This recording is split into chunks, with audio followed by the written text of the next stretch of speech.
بھائی نے پوچھا گلے میں کیرا گرتا رہتا ہے، چھاتی جس کی وجہ سے رک جاتی ہے، سردیوں میں بہت مشکل پیش آتی ہے۔ میرے محترم بھائیوں، سب سے بہترین علاج ناریاں لفافے رہتا ہے، چھینکیں بھی آتی ہیں۔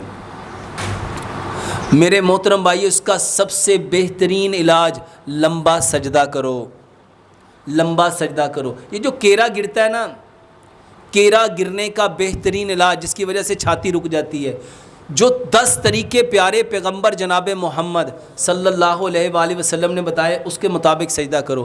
سجدہ کرتے ہوئے آپ کا پیٹ ران کے ساتھ نہیں لگنا چاہیے، آپ کے بازو زمین کے ساتھ چپکنے نہیں چاہیے، بازو کھول کے بغل کی سفیدی نظر آنی چاہیے، بازو کے اندر سے اگر بکری کا بچہ گزرنا چاہے تو گزر سکے۔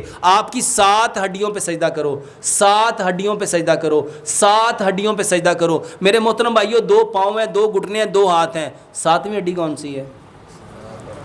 میرے محترم بھائیوں، صحیح حدیث کے لفظ ہیں، سجدے میں ناک خاک آلود کرو، اور ہم کیا لگاتے ہیں؟